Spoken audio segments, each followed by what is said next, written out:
ça code, papa. Mais code, où est-ce papa? Code à moi, Samy, mon qui l'a pote. Code est une moto. Mais papa, aux gens l'avantage, déjà continue à Paris. Parce que JB Service et tout pour moi. Quand la militaire n'a pas. JB Service. Et ceux qui ont la rente, et comme les sous à Paris. JB Service, ils ont partout dans le monde. Au Canada, États-Unis, partout même à Londres, c'est quand la militaire JB Service, ils ont comme un service là-bas. Là, bien à moi, pour la Yabi Gabiti, Samy a Yabi que JB Service, ils ont la rente. Mais puis, ils ont apprendre et comme à Paris. Là, il y a comme moi. Et sonné. Allô Samy? Oui, allô, bonjour papa vu de loin. Samy Moukile, on va la peine qui vont m'en ma fossette. C'est la mine. Mais quoi de Pessingawa, ils ont rien bien à Paris. Oh, même agence on a tiré le bosso. Ok, là, on a un chip. Il y a encore une place au Renoso. Yo, ni m'a débolani. Na Paris. JB Service, José Baïla, Azana na rente, a yena ngoli susu na Paris. Et le moins na rente, il y a les sous Paris. On a la tchaki bosso et banagi na 25 pour to tchaki na agence o ezala na Rennes. Il y a même Moutou, il y a même patron, il y a même agence, il y a Fred, il y a José Baïla. Mais ils sont partout. Ah, on a biso na Bretagne, on a Nantes, on a Pontivy, on a Saint-Brieuc, on a Loudéac. On a Angers, on a Léman. Si on a fait des Moussoussou, na Paris. Bambo Kebele boy. Tino Canada, États-Unis. Et maman, Ok. Quand la solution unité. Namu na bengi. Pourquoi ça m'a collé la main? Les qui a tiré Simao, les qui a général, Granakoum. Papa Videlo. Lalou. Moi, je dis la solo. Souka. Yo me go soba collé na JB Service. Na ye na JB Service. Pour moi, biso banchilwa. Faut bientôt la lansala. Mais qui tendi, et ça idéologie. Ah bon? Non, on a JB Service. Ba on tine bilamba, ba tine sungwa. Mathieu sur Massang, où tu poto? Ouais, on va sommer le fond, mais la bongo. Nana professeur de la bière. Merci, Nana ton père de thé. Nana compétition. Merci. Moi, je dis le solo. Merci, Nakei. JB Service, Bozama Kambo, Bana Poto, Bana Mokil Mobimba. Partout dans le monde, on y a les tates na yo, maman na yo, les kangou na yo. Connu, après ça, Moko, na JB Service. Sainte-Thérèse na Chili. Station Sainte-Thérèse na Simanango, en force de la police. Koune bakangi batu, awa yo kangi koli.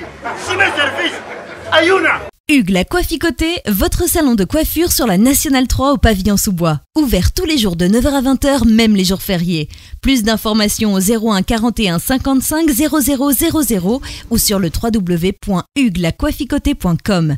Hugues la Coifficoté, l'homme qui coiffe la ville. Sexy pour les femmes, dindindi pour les hommes. Depuis plus de 4 ans, Maxi Bien-être a non seulement apporté l'harmonie du corps, mais aussi des couples.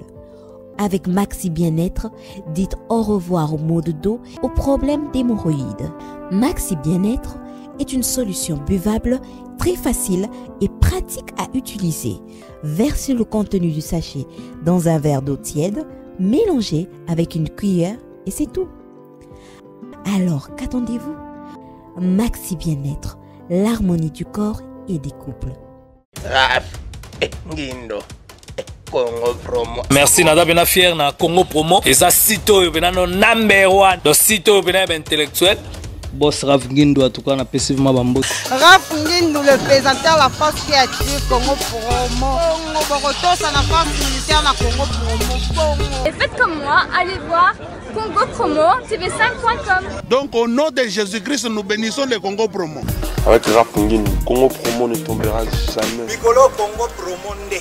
Ouais, Balobi Raf Ngindo, Congo Promo toujours, grande puissance. Come Congo Promo qui torcos net in a film. Congo Promo babundana nango. Ralph Ngindo. Congo Promo. What a plus, what a des boss là. C'est parti. www.congo promo télévision chez mon boss Ralph Ngindo de Dallas. Un grand merci à vous d'être connectés. C'est toujours la vôtre Bibi Mbombo Plasma, autrement appelé la star du micro. Un grand merci à vous partout où vous nous suivez dans tout le 4 coins de la planète. C'est déjà l'émission Son du Sud qui est toujours présentée par moi. Donc c'est une émission socio-culturelle. Nous parlons de tout dans cette émission et surtout de la vie quotidienne de Congolais en Afrique du Sud. Nous recevons tout le monde. Un grand merci à toutes les personnes qui m'aiment bien, à toutes les personnes qui me soutiennent moralement, physiquement. Un grand merci à celui qui est là, derrière la caméra, pardon. L'héros dans l'ombre, un grand merci à toi pour ces très belles images. Tu fais un travail de titan, vraiment un grand merci à toi. Un grand merci à Jonathan Kapassoula qui nous assiste aujourd'hui. Un grand merci à toi, le chouchou de tout le monde, voilà. Donc cette émission est suivie sur Congo Promo Télévision et pourquoi pas Congo Elengi chez Grâce Mbizi la Sexy. Aujourd'hui je vais recevoir un invité spécial, moi je l'appelle Aïdar Bokwala, le Brésilien. Le Brésilien, il est vraiment trop panzanteke. Vraiment, la journée, elle est l'autre panzanteke. On parle de tout. Quand comme je vous dis, vous informer, c'est mon souci majeur. Un grand merci à toutes les personnes qui m'aiment bien. Vous êtes tellement belé. Nazo de Diebino dans Lolo, dans Boralibanga après. Mais ça, non, voilà. Je m'en vais rejoindre mon invité, donc Aïda Bokwala. Nous allons parler de tout et de rien. Topanzante ke babi plasma yamune na rata jobour babi ngane na kanga masolo na ebité so Adam Skunda contredire nga na ebité so Dadi Mondong na kepto na contredire masolo au plasma ya nani. Voilà, il est déjà là. Aïda Bokwala, les Brésiliens, bonjour à toi. Bonjour Bibi Chembombo, Plasma ya Gayar, sko master nanga ya mwasi. Master ya mwasi, ya mobilité mais ya mwasi. Master nanga mwasi veut dire que oza ma best friend to benga na bangle na Afrique du Sud, oza parmi bango au moins que oui ba manzala manga, moi nous allons manzala matrote, mais ba ka idor beaucoup la piaka. So fianzala te kabela nga sommela ngai. Idor moi piaka, idor moi ça veut dire que vous êtes parmi des gens où on a portable au cœur quoi. Merci pour la visite na. OK, merci beaucoup. Ah vraiment ils sont en résidence à Idor Bokwala. En Afrique du Sud ba fanda 5 na ba 4 ah vraiment Idor Bokwala bimel. On habite Idor. Voilà moto no Idor Bokwala to ça trafic d'influence. Trafic d'influence trop dingue. Caméraman azula biso, caméraman abiso azula biso pardon. Trafic d'influence c'est trop dire ngazarade en Afrique du Sud et puis on a une grande famille en Afrique du Sud.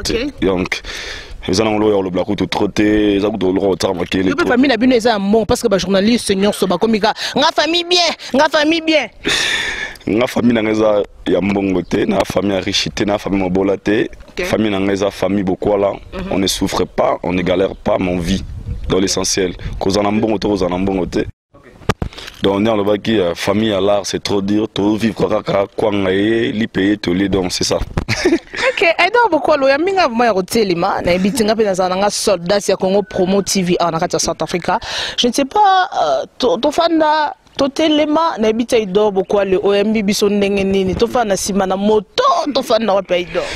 En fait, avec tout le respect on a lingarayo nessa oda bish mbombo so yi tour na quartier photo beta moi tour vraiment au tapé quartier motona out beta moi tour na complexe to so longa tanga libanda ça ndenge libanda totala non libanda ngo pendenge zala parce que ba msuba lobi ah yango Afrique du Sud to banal Afrique du Sud to vana na kinga boko te ya para juma Aïda Bokwala to tamola vraiment. Totambolé ça la vrai bien. Aïdor qui biso non Aïdor boni musala on a raté ça Africa musala ils ont évolué comment? Yes, Moussala vraiment on a Afrique du Sud, je peux dire, ça évolue bien. Ça évolue bien, super bien, c'est trop dit, mais ça évolue bien malgré les difficultés. Mais au moins, on essaye de push les bangés par le bakaya, ça évolue. Alors, Moussala les a passé, Moussala les a passé, parce que Nabi étant que invité, parce que c'est un grand journaliste de Congo Elengi, Nabi qui est na Congo Elengi, peu émission au Barota la Bisso, na Congo Promo TV Barota la Bisso, grosse mise la sexy, na Sepelara ne sekeli nae. Nabi Moussala les a évolué ndeni Aïda Bokwala. Moussala les a évolué. Bien, par la grâce de Dieu, ça évolue. ça les évoluer bien ni lobby bébé chez mon plasma ngas qu'on sait vraiment les lots ne nobiga bato watala biso na Congo lengi monde entier wana watala biso na Congo promo le ma photo na l'action à venir tout vous tour libanda ah toi non na quartier ni aido bokala ah ils na Broma na Broma to ba Eastgate pour mes agents na cinéma Eastgate yawa na Broma village adresse numéro to pesa de biga numéro o banga ni ba côté l'autre ba tin de lo bateau ko bisa biso te que non o nyonso concession nyonso za yo aido te au moins te ba cariser bile mindele jara complexe moi to tikala na ndeko na ngai Jonathan Kapska pasui-là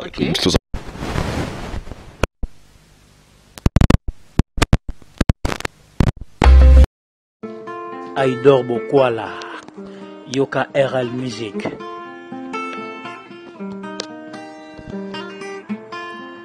Sakana nanga, tombolanga, finikanga, memanga bisika nyonso rolingi e.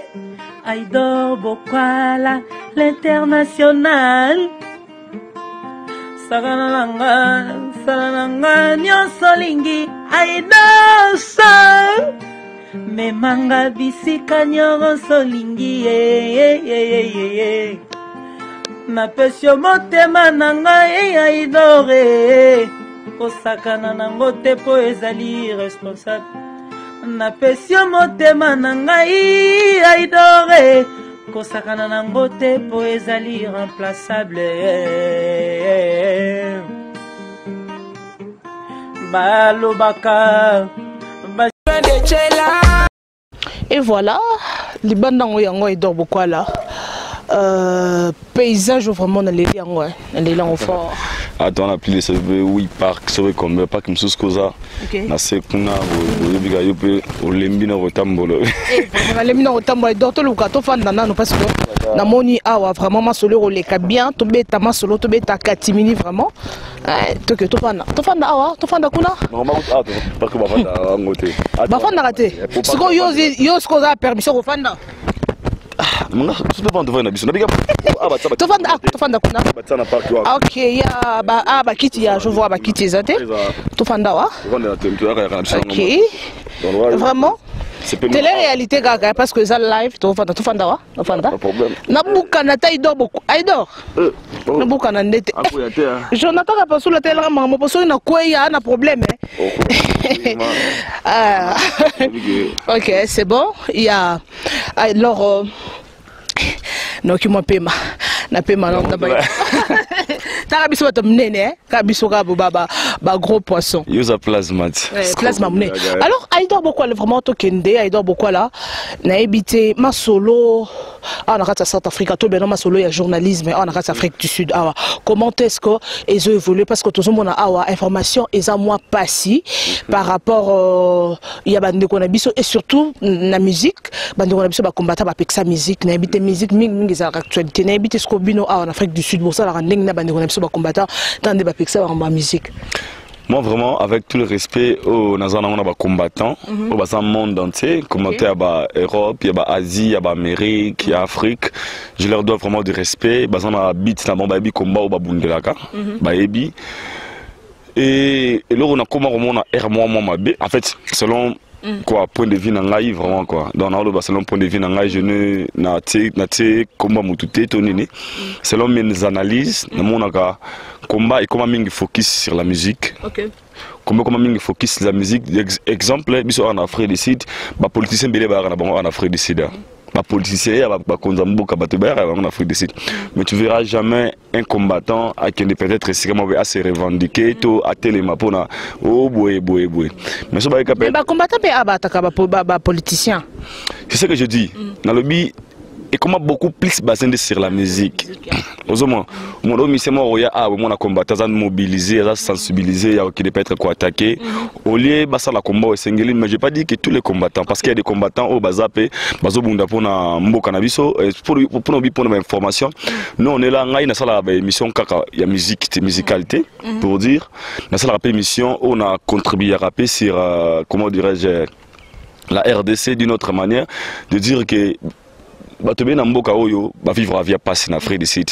Na sala émission la découverte au cours ça ba congolais comment va vivre en Afrique du Sud na nga ko baser vraiment la politique qui te vit ba raison au te bi mboka na biso ya mboka démocratie te aux Afrique du Sud. De preuve totalement na nzela ndele ba le ba soda ba so ba mbote mindele. Si c'est à Kinshasa policier oya tout na ba question belé carte électeur boy. D'abord c'est pas un pays aux démocratie d'abord ezali. Pose moi monopole ya kolobela mingi sur la politique comment notre vie à danger. D'autre part nazongi sous moi c'est le en combattant pour nazala mpe moi toto na focus na yango zo exemple siko ba combattant ba boya musique beta mana poto so mettre Gims ça aussi poto ya beta musique na Kinshasa na et surtout on a vraiment une photo épinglée place wada ba combattant ba boya musique na Congo mettre Gims à na Congo en plus ça fait droit d'entrée ça $50 hein, c'est trop surtout na Congo dollar et matière donc c'est là on comprend que les Congolais va devoir bela domicile photo ça la vie na biso les Congolais. Les autres disent que les Congolais sont en train de souffrir, bon ils a pas si $, ils a boé mais ils a pas concert monsieur Betamador droit d'entrée ça $50. Droit d'entrée à concert pendant que tu es en rentrée scolaire. Aouti poto aouti diaspora à Zongi Congo. N'habite ce que ba combattant ya Congo ana ba moni Gimste. Ndesigonga question avant d'aller au 30 ans à Boutou. En fait, c'est vraiment contre Maître Gimste. Je l'aime bien. C'est un grand musicien congolais. Oh, vraiment, ça la fierté dans le monde. Je me pose la question, bah combattant au bas à peine à Kinshasa, pourquoi n'est peut-être interdit musique et bêta? Parce que la RDC c'est la base. C'est comme à Kamboudé dans la carte Kinshasa. Na Congo na biso na. C'est comme ma mère voilà la banzala. Rentrée scolaire zongi bana nous sommes bakino dépona. Ana mbongo ko sa rentrée scolaire. Mais est-ce que nous les bêta makuna ko dia ça $50. Peut-être donc nous avons qui concert ça $50. Peut-être héritier watana beaucoup tanga beta concert msusu $30. Okay. Donc c'est là nanga kota ming makambo parce que moi makambo politique mboka na biso ermo comment nango recto vexo. Même il y a des gens qui disent peut-être au bazaki ba vrai combattant au biso mon abon na biso combattant or que d'autres manières bazaki bato ba trahi PRDC. Akena comment va passer mbongo et na kuna mobwe akomi combattant. Donc nous tout ça ko sibir makamona tout surtout sur Afrique ici bata média. On a un petit problème surtout mingi que chronique musicale. Tout on a difficulté il y a quoi informer yango vu quoi vu ba miseba reçu na mboka wote parce qu'ils ont interdit la musique congolaise ici en Afrique du Sud. Donc comment sont censés créer moi ba information sur souci auto ba réalité belezo le Canada mboka wo. Donc c'est un peu ça. N'habité ba combattant Congo botel biso ma mozana loana lunettes parce que no même mambo comme sérieux parce que biso to na carence et surtout ba musicien tous en pour ça na bango pour ba ya ka tous vraiment ba information mettre Gims tout ça contre yoté mais ozo kitana Congo en plus ça $50 obi que dollar et combien n'habite sur combien $100 n'habite sur combien à combien mais wana batuni bato genre ni baroko en plus héritier anga kenda beta abeta aux États-Unis $1 mais il y a ça $50 moni c'est que maman bo ça la sous bien te boter l'émission marambo yo n'habite c'est donc quoi là tokoba vraiment au travail pas grâce Mbezi la sexy elle dort beaucoup ça te fait comment parce que balbi yo moi si yo moi mon bal les autres travaillent pas moi si boss non moi si bamsou baso considérer et dort beaucoup le roi PD mon robot et na habite na kati Afrique du Sud il dort beaucoup le roi sonité batali boss il dort beaucoup il wana kale sonnet photo na autre côté là na habite photo on joue attaque pas sur la quand muto ba photo parce que ça linga ma peut passer comment tu te sens la Congo elengi? Je me sens très à l'aise. Vraiment. Si je peux répondre à cette question. Je me sens très à l'aise de dire que Grace Mbizi, elle a sa vie privée en elle. Au Maramouni à Salara et concernant Akeye. Là, il dort beaucoup à la route, donc rien à voir. Bana botamon na mona Grace Mbizi na mis sous boité. Oh. Donc on a fait comprendre OK. Bana botamon na mona Grace Mbizi na mis sous boité. Grace Mbizi Tokutana par des réseaux sociaux. OK. Grâce à Mbizi on dit par des réseaux sociaux. OK. Donc pour dire que quand elle mène sa vie privée, on a attaque peut-être na caméra ton TV. Na oyeba o yazate. Coupé à kokita Grâce à Mbizi. Terroriste aux allo n'importe mikolo que je sais. Terroriste, il ça dans moi les montage to ezali nous talobi Grâce Mbizi pas ça la mam nankobo vraiment. Que je salue là ouais. Grâce Mbizi nebi ko landa ngai. Et dérangeant ngate pour dire que je ndaka pasula ebi ndeko nanga tozara toujours nga bato benganga souvent question batu nanga aido notre avant Grâce Mbizi aido nous on Grâce Mbizi ça la boye boye na ba ngana Grâce Mbizi on s'est limité na milieu professionnel. Attends, la site congolais, on a travaillé à Kuna. On se limite à Idor beaucoup là. On a réuni sur la herbe, Idor beaucoup à Tina émission, Idor beaucoup là, soit code, Idor sur la bouille. On se limite par là. Dans un attente, on a grâce busy. Maman nous communal, comment nous communal. Grâce busy na France, n'a pas revenir avant d'aller combien. Grâce nous doit aller catch numéro combien. N'a évité. Donc c'est que tout ce qu'elle fait là, c'est sa vie privée. Ça va rien influencer na carrière nanga. Au moins que na salle émission moi oui. Grâce à qui a sali montage sur la carte émission na côté na carte bi Aïdor maintenant la tanga na salle émission na Tindeli Alexis na titre Alexis émission au batamoni que émission Aïdor a présenté donc ça n'a rien à voir, ça me dérange pas parce que ba tumusu pe babanga na bango ndeti pasteur moro boye ayebani yako ya awate Aïdor na sana posana les émission parce que bi si tu vas si tu as na chelwana peut-être que se méfier na bino atalika que si tu as na lekate bato belé hein baza ba témoignage à grâce mbizi bato baloba surtout baloba bongo na ba boss qui zinga peut être muso ba peut être oza côté au lobby boloko boypoani. Selon moi grâce mbizi c'est une bonne personne selon moi. Pourquoi j'ai dit ça? Naza ba témoignage ba c'est bien na oka masolo ba site ba sala ba site bato. Non, c'est dame elle est gentille. Selon moi. Pour dire quoi? Ma façon de appeler ça, moi, je mingi, ok.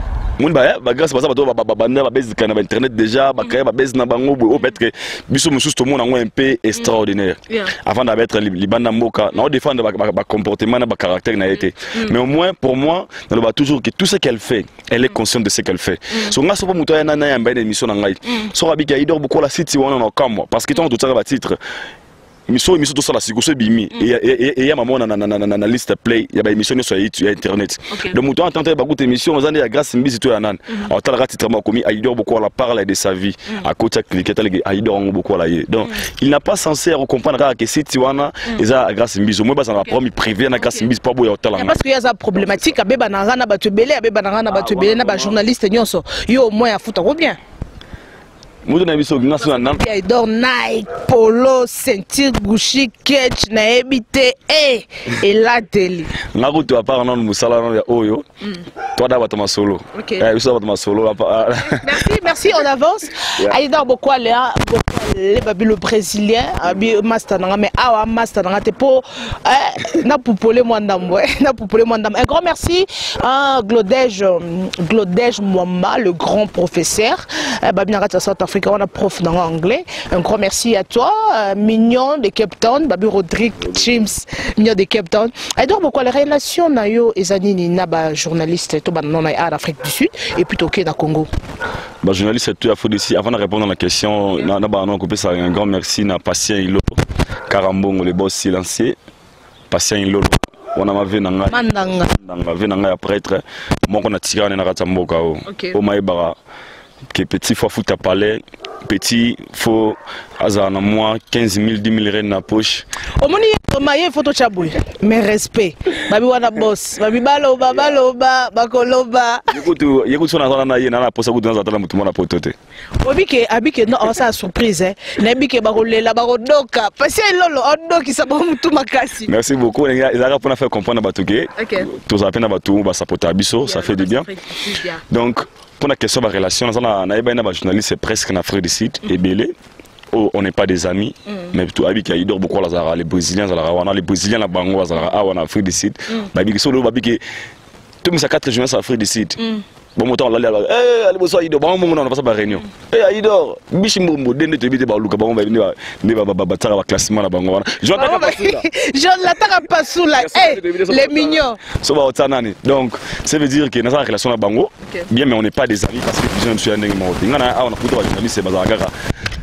So prête-moi il faut faire aller mort c'est voilà. Prête avec bango nzambe boy. Ateki mission na CD. Lobby. Oh. Mais il y a des informations, il y a des choses à montrer aux gens qui ont besoin de savoir, qui ont besoin de connaître les réalités de l'Afrique. C'est ça la rencontre. Parce qu'on est à on a de ça. Nous sommes en couronne, nous comme dans les Brésiliens à l'international. Donc mais on n'est pas des amis. Mais tu es pas. Parce que c'est boy bango. Non, ça on va comme mais c'est boy journaliste basé belé kuta bango oui. Ya, on a vous mettre en Afrique d'ici, nous avons tenu comme kuta ba 10 ans, 6 ans. Mais bon ba yebi que ba yebi ba so ko ba ah ba nyoka longo to ba yaka. Moi hérité la bosse vient hérité la bosse que na 5 heures ils ont parlé nous que l'on a na faux aïdor aux alawana c'est tout là aïdor faux alawana pour nous que ba pesa nga confiance ba comprendre que Moussa tout ça là na flatterté OK na flatterté na senga pe mutu modo ba dire ne ba verre na ba prêtre mo na la elo au fuka misanga pour na 20 50 seren na sala ngo donc je me respecte pour moi je dis que tout ça ma relation na bango mais on n'est pas vraiment des amis c'est ça donc yo boire no mutu te soko liete parce que ça ba musu ba boire kaka mabanga aliaka na ete ba pesa ke ba koda lukuta lo ba l'autre là mais a boire kaka mabanga so pesinga lo roté na boka na ngai te puis ba solol on te solol là mingi pe za ba relation na ngai ba relation par rapport à quoi les gens on a linga mingi un super na 100 francs tout sans fonte na linga bango mingi ti princesse Yann Riri depuis Toulouse esprit fashion prod officiel na linga ai makasi na boka ai na émission na nyoso Rachel Ramsey 001 en États-Unis na linga ai pe makasi non na mona ku tuete te bana na ba réseaux sociaux et puis Mima Ignace na linga ai pe makasi c'est ça. OK voilà alors na Congo parce que tout le monde babi que yonde aussi Mima so parce que après toi na ba boss babi patient lolo yende mon cause na bango mananga balobi mikolo ko minga mamba surprise tokoloba jamais toloba alors babi yendo mto simbi masolo parce que babi na boss nazara na master moko na Afrique du Sud journaliste Jonathan na tchaka été Jonathan famille ya famille na Afrique du Sud masa na moko journaliste da radio ba musu so no boy bon ay do bonne polémique boyko yo to ngana to damara to mam to bima to na bisika musuku en plus on doit annoncer bon parce que calamité télé réalité donc c'est maintenant déjà besoin volume 1 à télé réalité donc talara télé réalité Afrique du Sud rien à dire bon lobate o master ngai ngana za makamu na ngai pas za makamu na ye parce que nabi ke ba roloba bon lobate que réalité calamité bo ta na Congo lengi pe Congo promo donc Congo promo fit Congo lengi yango wana masala nga vraiment ya moi Cisco ya parler à Kati voilà alors babi yondom to simi masolo il y a patient lolo babi ke noza mécène en Afrique du Sud bato balonda biso monde entier il y a ça là il darabatu ba jeune belé alors yondo simbi masolo yo siko koma ko bloquer patient lolo commissaire le rôle ya yo kian pena ya awa o bukela yo kangele goods au lien mon a passé lolo migenye ma Congo Promo TV aya awa o kangela téléphone o yambara souté passé lolo peso mon fout les chambres o yambara te et puis l'autre là qui encore pas choyer fi benga que les qui na zo be la zan hôpital o boya ko yamba o bukela e bete biso na masolo ay do bokwala na sekina konsekate yo dum to kanga masolo babi dum to be message na sekina no Passin Lolo a privé nangai ou à la fondation na fondation Passin Lolo ou naza chargé à marketing à communication à fondation na ozora ba ber mo be za inutile keni piana ya awa na si botala ba image nga ku tuté botala ba image leka monta o keni piana zoa OK Passin Lolo za ku na voyage azara na France keni piana ya awa sona mutama bina zoa keni piana ti na base ma patient ba pesa plus de $3000 bleu mo bongo Ken Pena la biso mamna lo ba wazo $3000. Ken Pena zo comme $3000 parce qu'on a dit que Ken Pena allant d'émission oh. Wana mutu nga makize. 3000 ya ba rende o ya mboka oto ya dollar. Azo 3 o yema lo bango tala ngote yema lo bango ngakutute yema lo bango ngakuso ngalo bionga lelo tanga na bionga lelo na lo ba makambo te. Na bionga lelo. Ken Pena lo bango ba tala ba misutu o ba yamba alo beloko.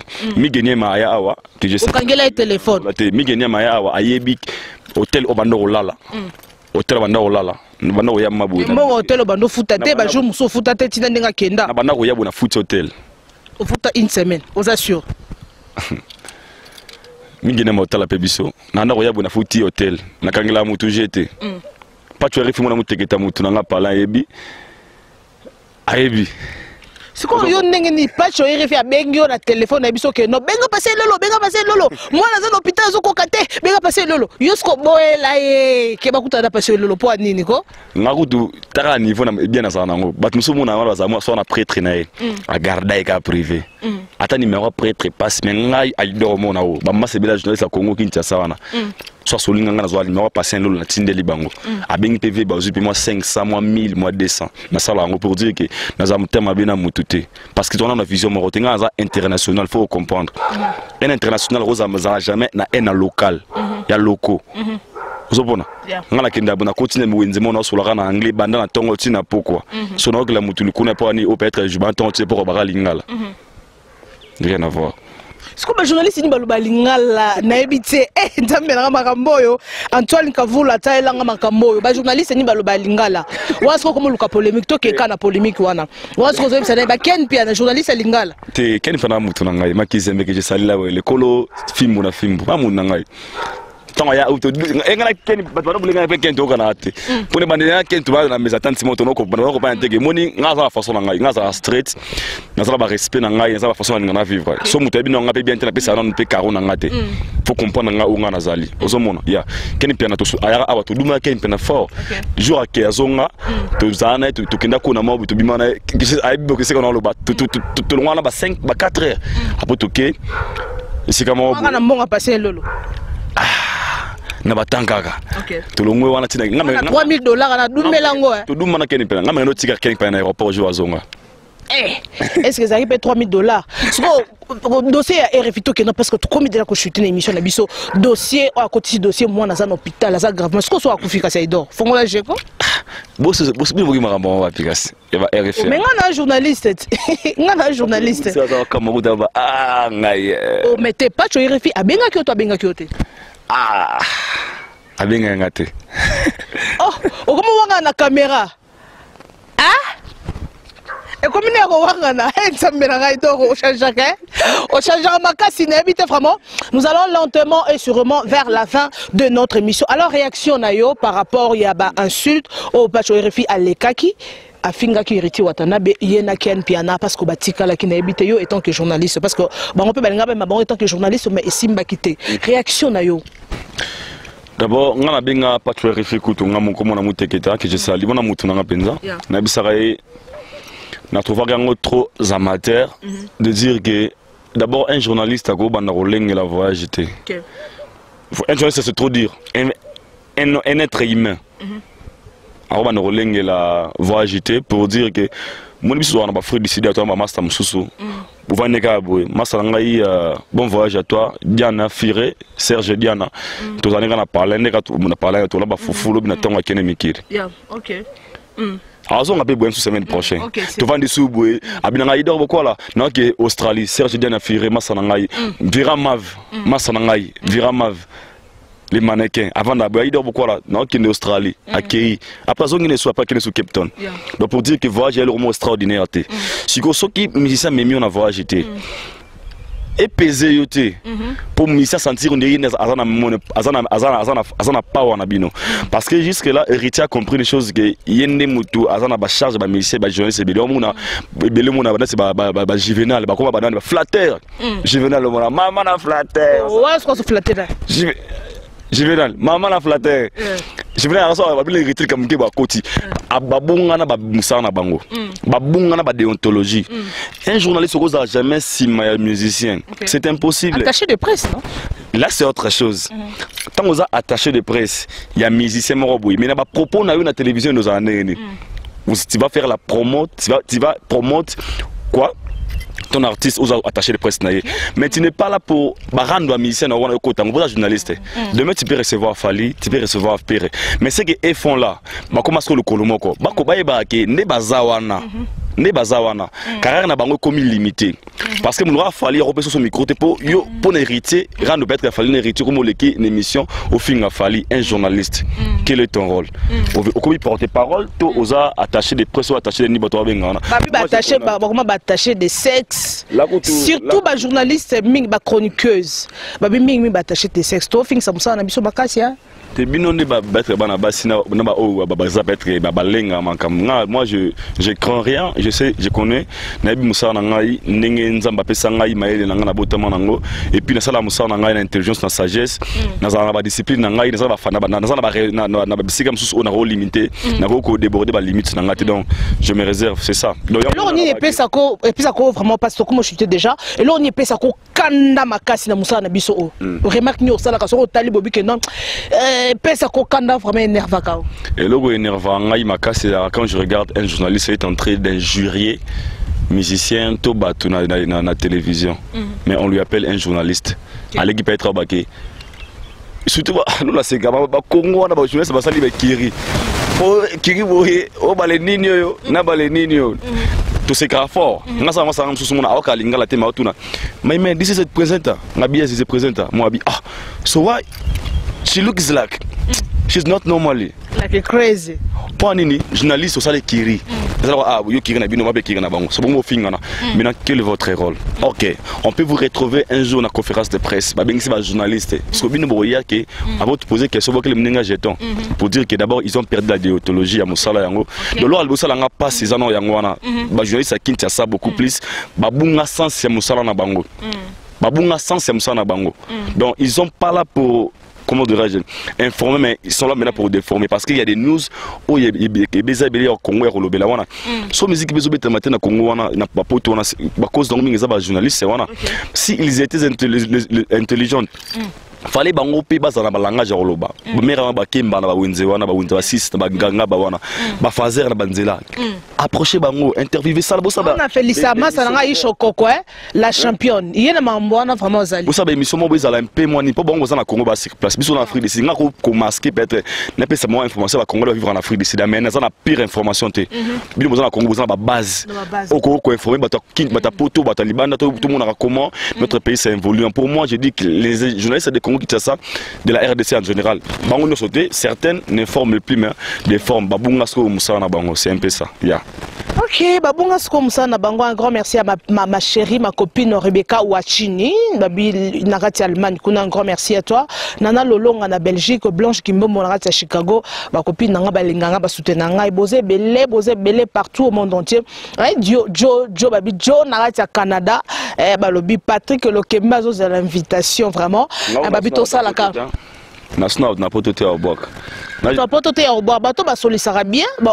solara bien ba pesa biso ba mbote ba balingaka biso quoi to sala réunion na Jonathan to sola makambo déjà na capacité là to solara trop tout le monde a boki mutu mo za la poto yeba ke wana maza mutu atira la base po belé wana zo mona wana ba mri yo parce que ni ngo yebisanga na bonga mana parce que to tika na quelques minutes na moi réalisateur comme yani abaki bata poto donc na vraiment na ba toujours musalo za peka pona ki mandiatisme te donc so musalo za répondre ke boki mutatindelo mbongo nya de vivre nango de to sila déjà kala de wa vraiment ngamona po yo yebi masolo donc ça n'a rien à voir yo peni nango susu yo peni nango nango décevoir yo nango sali o mabe ay do bokwala tenga za déception te na les moto mikolo kutu ça va ko le belo boka bato poto te po basaline tina bina boka wata poto mena linga skote bato baza na jardini bato baza Orlando ka pona flatera ya libanga bato baza la bato baza bo bazali non so boka ite ta l'émission na hote pourquoi d'abord tu as savoir na ngai comment on a ba dédicace sima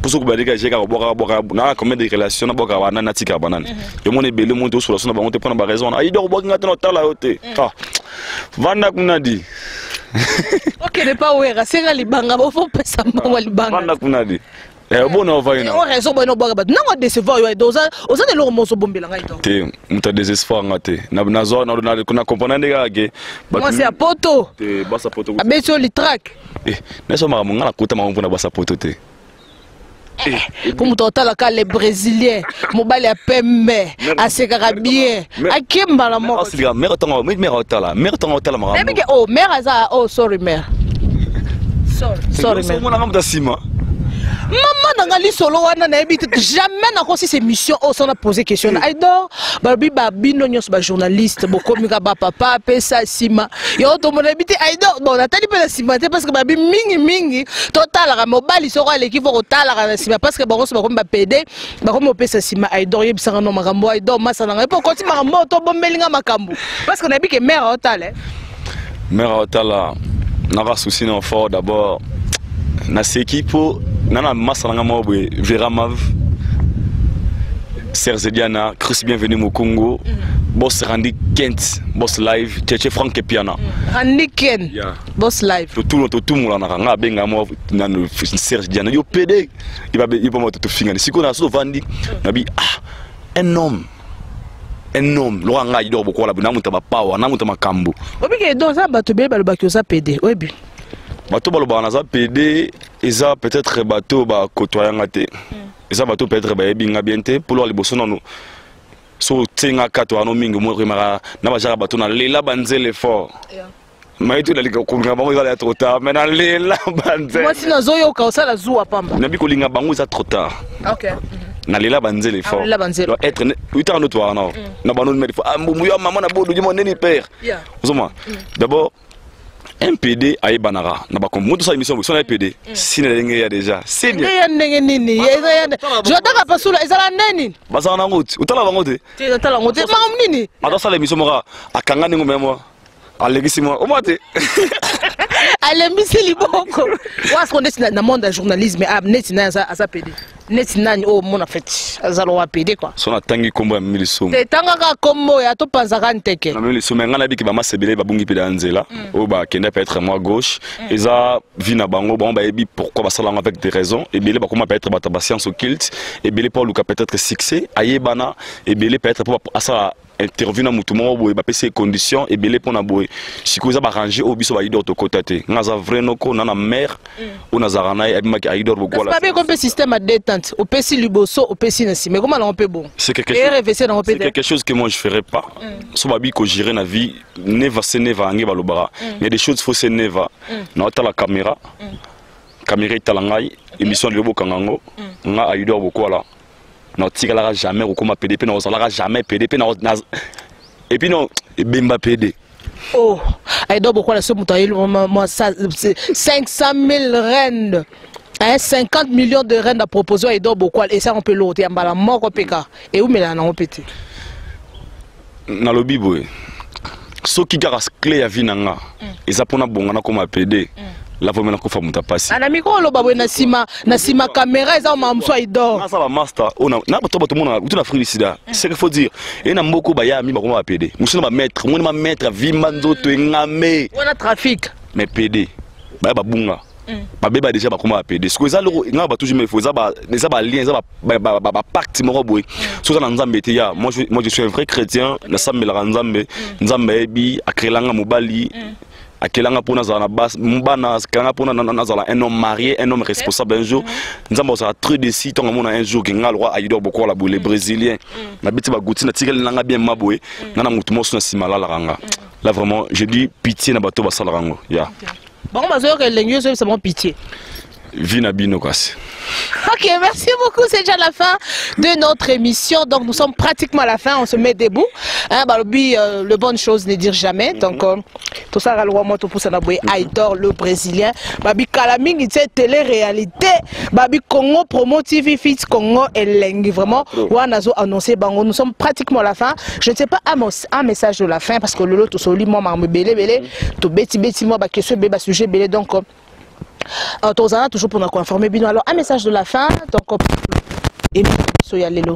message de la fin sera que babi être humain so azana balakina ne ba français balobaka so that is meaning anglais toi qui est en anglais parce que yeah. So that is meaning I'm really sorry for those who they are like the way I spoke, they feel like they didn't feel it nice. So they're like, I don't call you wrong to what you did, or to you what you have to speak now. So I want to just tell everybody, because we can't just limit ourselves on Lingala or French. I'm internationally, I'm living in South Africa, but I'm from DRC Congo. So I love you, all of you guys. I know you love me too. So Bama Sananga too. Bon sentir I don't beaucoup Ozaki les peut-être ma parole naie bo limisanga pona zaka être humain ou soit qui peut être idor beaucoup la gafé né bel kokolo ba marambo te bo limisanga na zapeka être humain na pesi un grand merci à bato balinga ngai mabanga déjà parce que toqué déjà un grand merci à bato balinga ngai je dis un grand merci à Mima Ignacy je dis un grand merci à Tété Soleil Bokola un grand merci à Nadège Bokola un grand merci à bato balingaka à idor Bokola les Brésiliens et moi aussi je vous aime bien donc big up. Moi, Libanga, en fait, Libanga de Jobwaki, hein, Libanga de Jobwaki, et c'est Kalini. Et Tigali Gana, le Barba, Chirignon, Sobalinga, on appelle la Bino fort, mais Nazarasco, on est déjà occupé pour Nazarana mère. Numéro de téléphone 060 49 43 164 plus 27 060 49 43 164 benganga namba numéro na yo appel na yo na bopete tout. Yeah. Right. Thank you. C'est déjà la fin de notre émission. Voilà. Un grand merci à vous. Vous avez été très nombreux devant vos postes téléviseurs. C'est déjà la fin de mon émission d'aujourd'hui. Sans dessus, donc grand merci à celui qui était à la prise de vie, qui a travaillé donc au four et au moulin pour la réussite de cette émission. Un grand merci à tout le monde. Je ne sais pas, donc ma famille, ma maman chérie, depuis Congo. Donc merci beaucoup, merci beaucoup. Il y a un numéro là-bas pour des appels, pour des suggestions. Donc je suis là pour vos remarques. Bientôt avancé. Ma remarque sont bien vraiment. Balobi Kalaming télé-réalité, Babi Congo promo fit Congo et Leng Jonathan Kapasso à la Kati, vraiment ma solo, vraiment. Un grand merci à vous, patient et lolo, Balobi Yende ma solo. Patient et lolo mandanga Babi Yende ma solo à South Africa. Nani susu nani natanga nani. Mutazate. Merci beaucoup. Bye bye et à la prochaine.